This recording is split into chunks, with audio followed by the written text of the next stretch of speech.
আসসালামু আলাইকুম ভিউয়ার্স, আমি মোহাম্মদ আবুল হোসেন বলছি সিয়াটল থেকে। দ্য মিউজিয়াম অফ ফ্লাইট সিয়াটলের একটি বড় ট্যুরিস্ট অ্যাট্রাকশন। এখানে আসলাম, আজকে এখানেই ঘুরব। তো অনেক কিছু আছে যেগুলি আপনাদের সাথে শেয়ার করতে পারবো এবং আপনাদের ভালো লাগবে আশা করি। মিউজিয়ামের ভিতরে আসলাম আমরা। জনপ্রতি $26 করে আমাদের টিকিট নিতে হবে। আর এখানে অবশ্য একটা ব্যাপার, এখানে ফ্রি ট্যুরেরও ব্যবস্থা আছে। প্রতি মাসের প্রথম মঙ্গলবার বিকেল 5টা থেকে 9টা পর্যন্ত যে কেউ ফ্রিতে এখানে ভিজিট করতে পারবে।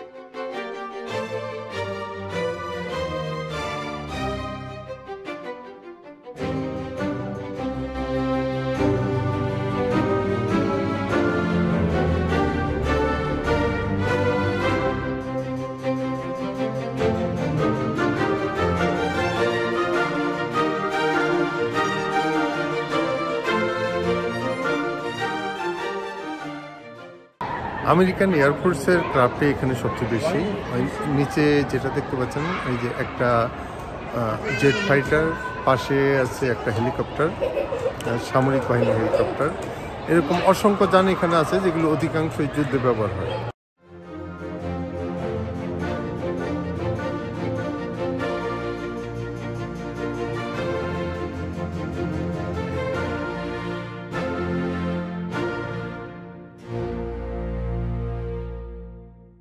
এই মিউজিয়ামটি সিয়াটলের মেট্রোপলিটন এরিয়ার মধ্যে পড়েছে।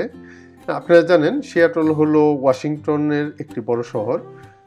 আর এই মিউজিয়ামটি অ্যাকচুয়ালি সিয়াটলের দক্ষিণে কিং কাউন্টি ইন্টারন্যাশনাল এয়ারপোর্টের দক্ষিণ প্রান্তে অবস্থিত, যেটা বোয়িং ফিল্ড বলা হয়।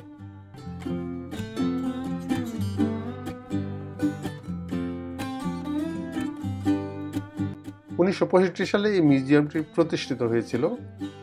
প্রায় 5 লাখ অর্থাৎ 500,000-এরও বেশি মানুষ প্রতি বছর এখানে ভিজিট করতে আসে।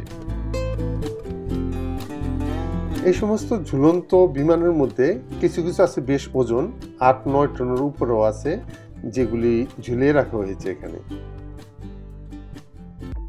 বোয়িং ফিল্ডের টাওয়ার, এটা যখন অ্যাক্টিভ একটি এয়ারপোর্ট ছিল, তখন এখান থেকে বিভিন্ন ফ্লাইট মনিটরিং করা হতো।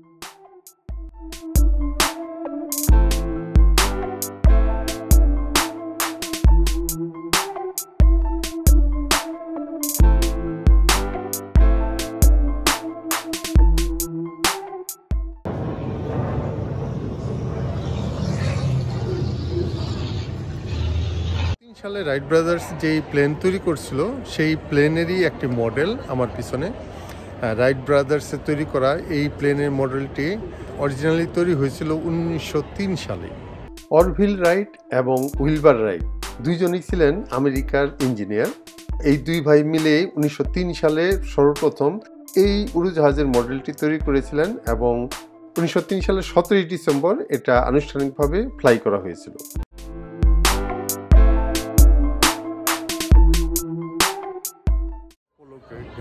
এটা হলো অ্যাপোলো গ্যালারি, যে অ্যাপোলোতে চড়ে প্রথম চাঁদে গিয়েছিল মানুষ, সেটারই গ্যালারি এখানে। এখানে মহাশূন্যযানের বেশ কিছু সরঞ্জাম সংরক্ষিত আছে, যেগুলি মহাশূন্যে যাত্রার সময় ব্যবহার করা হয়েছিল, কোনো রিপ্লিকা বা মডেল নয়।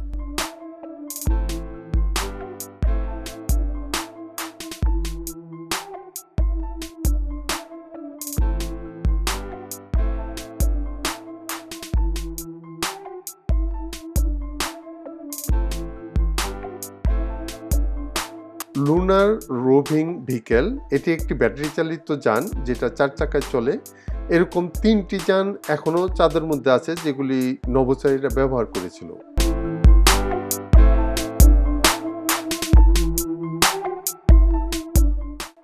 এখানে ডিসপ্লে করা হয়েছে মহাশূন্যে কিভাবে একটি মহাকাশযান উৎক্ষেপণ করা হয়, তারই বিভিন্ন প্রক্রিয়া।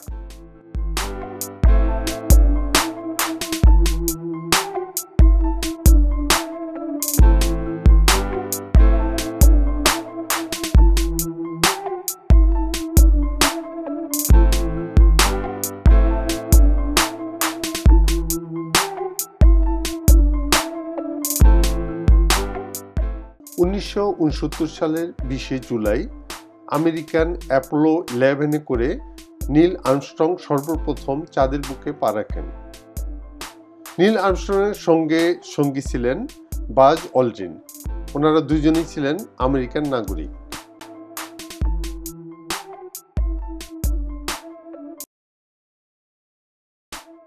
চাঁদের বুকে চালাচ্ছে লুনার রোভিং ভেহিকেল একজন নভোচারী।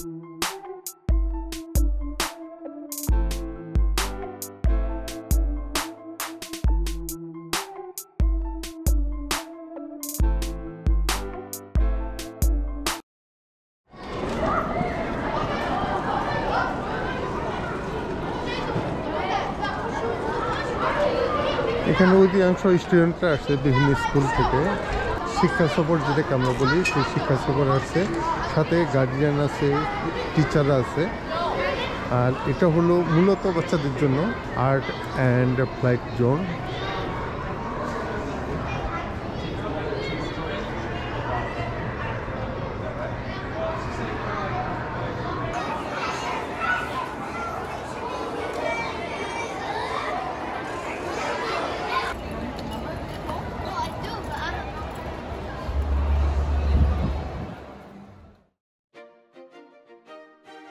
এখানে প্রদর্শিত বিমানগুলির মধ্যে আছে যাত্রীবাহী বিমান, কার্গো বিমান, মেইল বা ডাক পরিবহনের বিমান, আর তাছাড়া আছে প্রচুর যুদ্ধ জাহাজ ও হেলিকপ্টার। এখানে দুইটি আলাদা গ্যালারি আছে।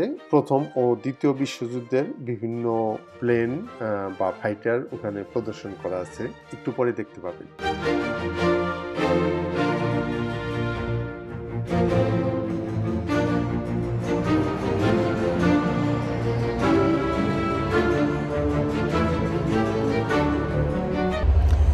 এই বিমানটি 80A1 বোয়িং এই বিমানটি বানাইছিল মূলত প্যাসেঞ্জারদের জন্য। তবে এটা কিছু কমপ্লিকেশন দেখা দিয়েছে বানানোর পরে, কারণ এটা উইন্টারের সময় খুব ঠান্ডা লাগতো এবং সামারের সময় ভিতরে খুব গরম লাগতো, যেই জন্য 1920 সাল পর্যন্ত এটাতে আর প্যাসেঞ্জার পরিবহন করা সম্ভব হয়নি। মেইল হিসাবে এটাকে ব্যবহার করা হতো। পরবর্তীতে এটা মডিফাই করে লাক্সারি করে এটা প্যাসেঞ্জারদের জন্য ব্যবহার হয়েছে এবং বিশ্বযুদ্ধের সময় এটা পরিত্যক্ত অবস্থায় ছিল, এটা আর ব্যবহার হয় নাই এবং 1967 সাল সেটা আবার মডিফাই করে চালু করা হয়েছিল।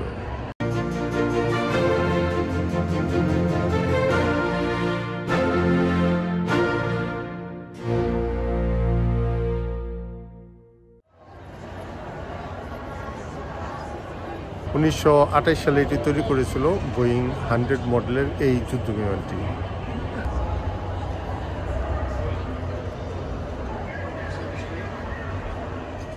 Last of the gun fighter. আমার পিছনে যে বিমানটি, যে ফাইটারটি দেখা যাচ্ছে, এটা মূলত নেভি বোটে থাকতো, নেভি গানশিপে। তাদের প্রয়োজনে এয়ার অ্যাটাকের জন্য এটা ব্যবহার করা হতো। এটা বিল্ড হয়েছিল 1955 সালে। এটার নিকনেম ছিল last of the gun fighter. Vietnam যুদ্ধে ব্যবহার করা এই হেলিকপ্টার। এই কপ্টারটি ওই সময় বহুল ব্যবহৃত ছিল। 1962 সাল থেকে 1973 সাল পর্যন্ত এই ধরনের হেলিকপ্টার ব্যবহার হয়েছিল প্রায় 7000। মূলত ব্যবহার হতো উইন্ডেড সোলজারদের ট্রান্সপোর্টেশনের জন্য, খাবার রসদ সোলজারদের নিকট পৌঁছানোর জন্য। আমাদের অনেকের হয়তো মনে আছে ভিয়েতনাম যুদ্ধের কথা। 1955 সালে শুরু হয়ে 1975 সালে শেষ হয়েছিল এই ভিয়েতনাম যুদ্ধ। সেই যুদ্ধে এই হেলিকপ্টারটি ব্যাপকভাবে ব্যবহৃত হয়েছিল। হলিউডের একটি বিখ্যাত ছবি রেইনবো 2, সেই ছবিতেও এই হেলিকপ্টারটির ব্যাপক ব্যবহার দেখানো হয়েছে।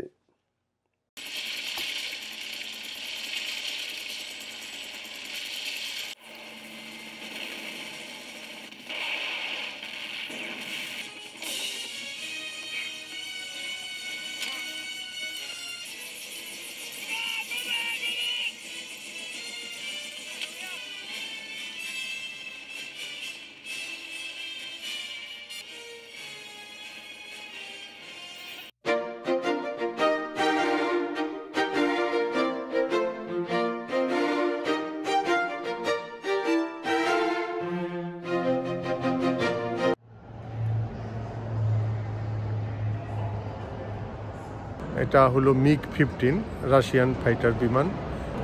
1947 সালে দ্বিতীয় বিশ্বযুদ্ধের সময় এটা ব্যবহার হয়েছিল।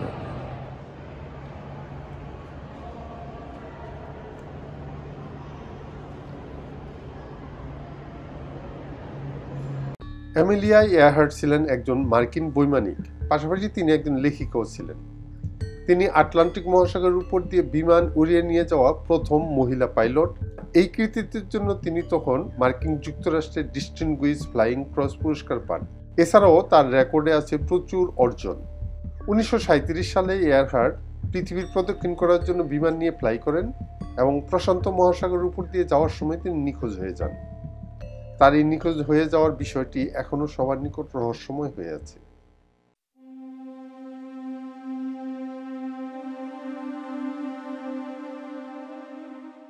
এখন আসলাম দ্বিতীয় বিশ্বযুদ্ধের গ্যালারিতে।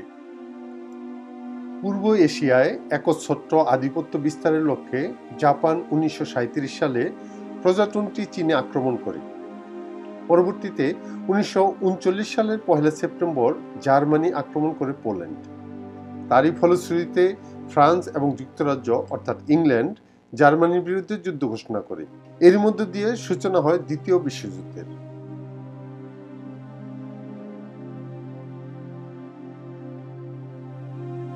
রোম, বার্লিন, টোকিও একটি অক্ষশক্তি নামে পরিচিত ছিল তখন। তাদের ছিল একটি জোট যা দ্বিতীয় বিশ্বযুদ্ধে মিত্রদের বিরুদ্ধে যুদ্ধ করেছিল। এর প্রধান নেতৃত্বে ছিল নাৎসি জার্মানি, ইটালির রাজ্য এবং জাপানের সাম্রাজ্য।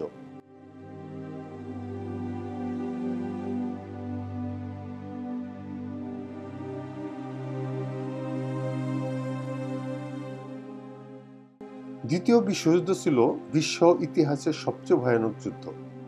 এই যুদ্ধে একদিকে ছিল অক্ষশক্তিভুক্ত জার্মানি, ইটালি, জাপান, আর অন্যদিকে ছিল মিত্রবাহিনী ইংল্যান্ড মানে যুক্তরাজ্য, ফ্রান্স, রাশিয়া আর হলো ইউএসএ অর্থাৎ আমেরিকা।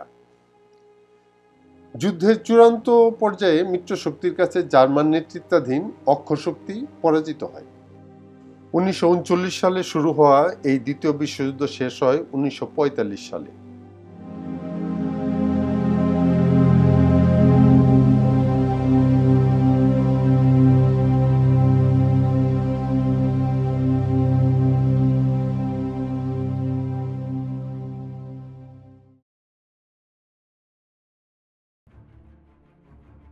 দ্বিতীয় বিশ্বযুদ্ধের পাশেই রয়েছে প্রথম বিশ্বযুদ্ধের গ্যালারি। তখনকার আমলে যুদ্ধবিমানগুলি দেখলে বোঝা যায় সেটা কত প্রাচীন ছিল। 1914 সালের কথা, এখন থেকে প্রায় 110 বছর আগের যুদ্ধের ইতিহাস এগুলি।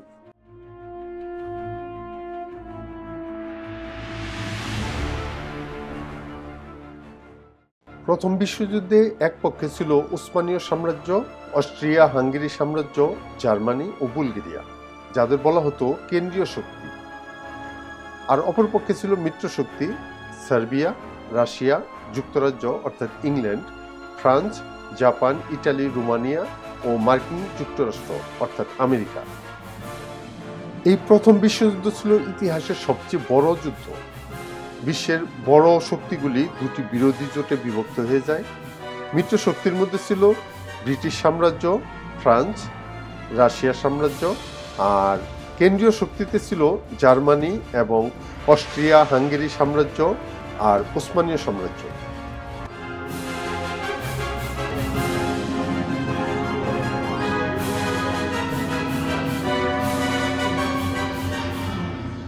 আঠাশে জুলাই 1914 সালে এই প্রথম বিশ্বযুদ্ধ শুরু হয়েছিল এবং শেষ হয়েছিল 11 নভেম্বর 1918 সালে।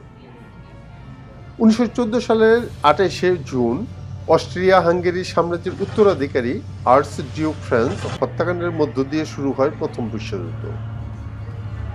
যুদ্ধ শেষ হওয়ার পর অনেক সাম্রাজ্য বিলুপ্ত হয়ে যায় এবং এর ফলশ্রুতিতে পূর্ব ইউরোপের অনেক দেশ স্বাধীন রাষ্ট্র হিসাবে আত্মপ্রকাশ করে।